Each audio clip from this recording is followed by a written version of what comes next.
ओम श्री गुरुवे नमः। ओम श्री गणेशाय नमः। राधे राधे। जय श्री कृष्णा। प्रेम से कहिए पुरुषोत्तम भगवान की जय। आइए 23वां अध्याय प्रारंभ करते हैं।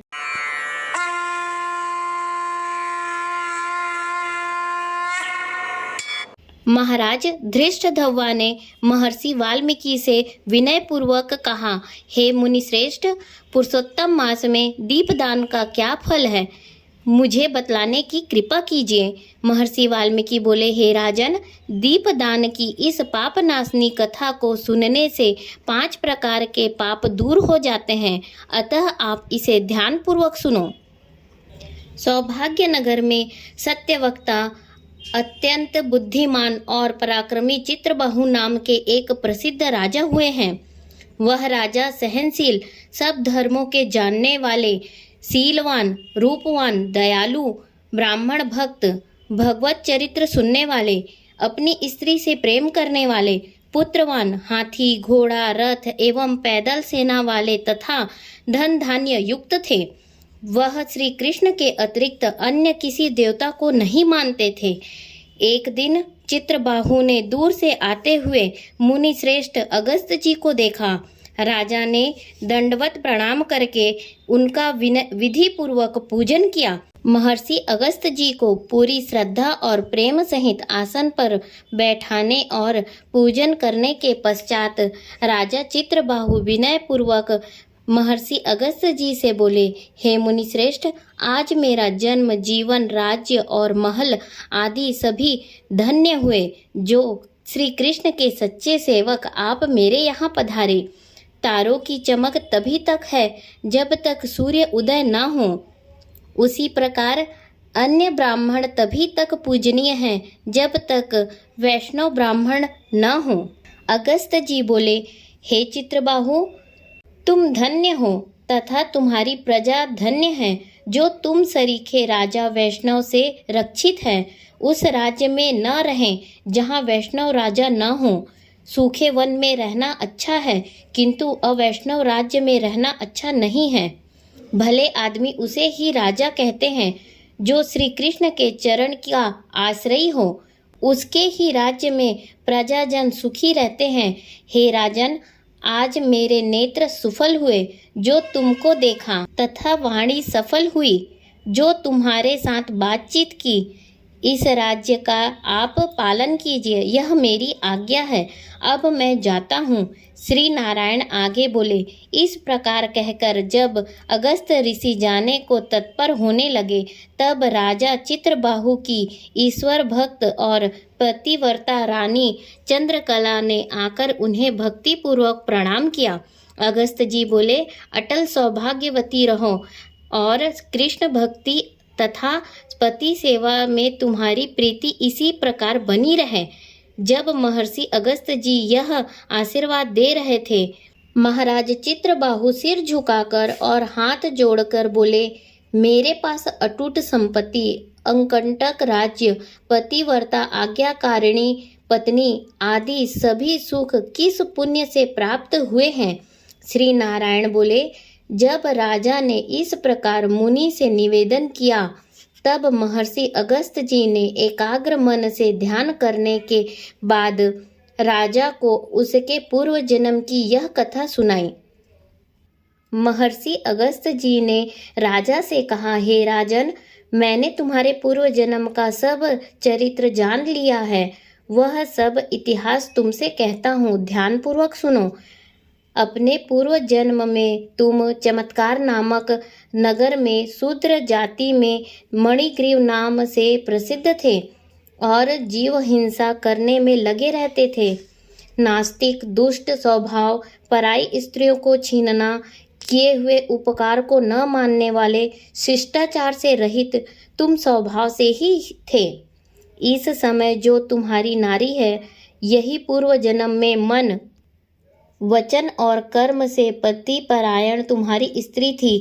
पाप कर्म के कारण तुम्हें भाई बांधवों ने जाति से अलग कर दिया था।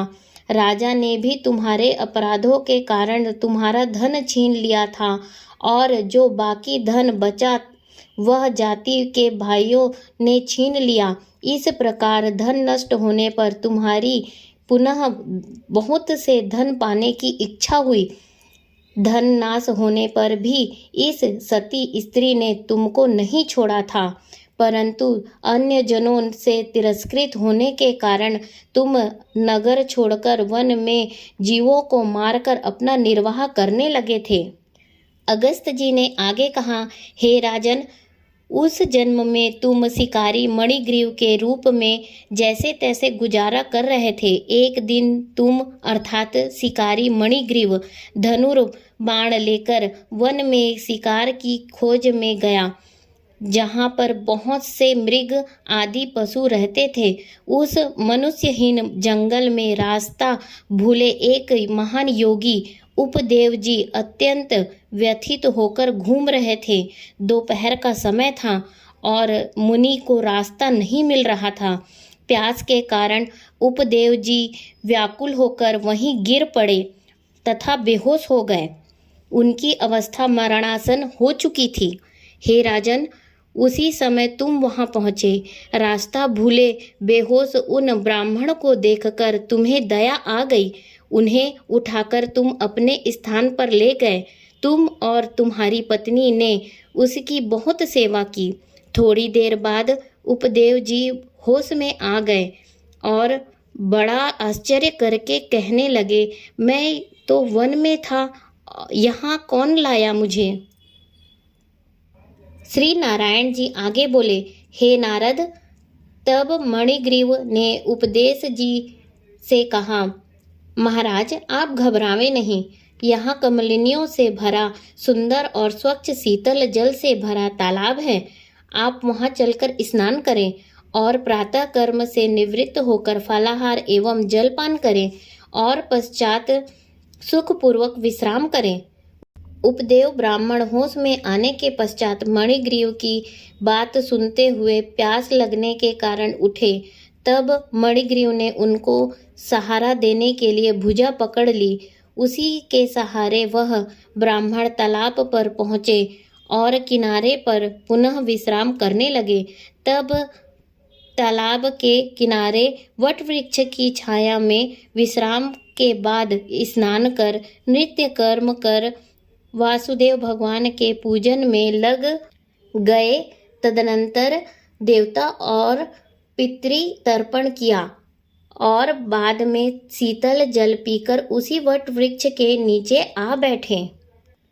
आगे की कथा सुनाते हुए अगस्त जी ने राजा चित्रबाहु से कहा, हे राजन, तब स्त्री के साथ मणिग्रीव ने आकर मुनि उपदेव जी को प्रणाम किया। अत्यंत विनम्र भाव से मणिग्रीव उपदेव जी से बोला, हे ब्राह्मण, हमें उद्धार करने के लिए आज आप यहाँ पधारे हैं। आपके दर्शन मात्र से मेरे पाप दूर हो गए हैं। यह कहकर मणिग्रीव अपनी स्त्री से बोला, अरे सुंदरी, पके हुए जो आम आदि फल हैं वह शीघ्र लेकर आओ, देर न करना, और जो भी अन्य फल हों वो भी ले आना। इस प्रकार अपने स्वामी के वचन सुन वह पतिव्रता स्त्री शीघ्र ही उठकर अपनी झोपड़ी से कंद मूल फल आदि ले आई और ब्राह्मण के सम्मुख रख दिए। मणिग्रीव बोला, हे श्रेष्ठ मुनि जी, इन फलों को स्वीकार करके हम दोनों को कृपया कृतार्थ करें। उपदेव जी बोले, हे भले आदमी, मैं तुमको नहीं जानता, तुम कौन हो, अपना परिचय दीजिए। मणिग्रीव बोला, ब्राह्मण श्रेष्ठ, मैं एक शूद्र हूँ। मणिग्रीव मेरा नाम है। अपने जाति भाइयों ने मेरा त्याग कर दिया है। इस प्रकार उसके वचन सुनकर ब्राह्मण ने फलाहार कर लिया। उसी समय मणिग्रीव तथा उसकी पत्नी भांति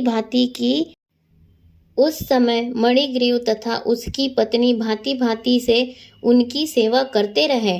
जब जलपान करके उपदेव जी सुखपूर्वक बैठ गए, तब मणिग्रीव ने उनके चरण गोद में रखकर दबाना तथा उसकी पत्नी ने हवा करना प्रारंभ कर दिया।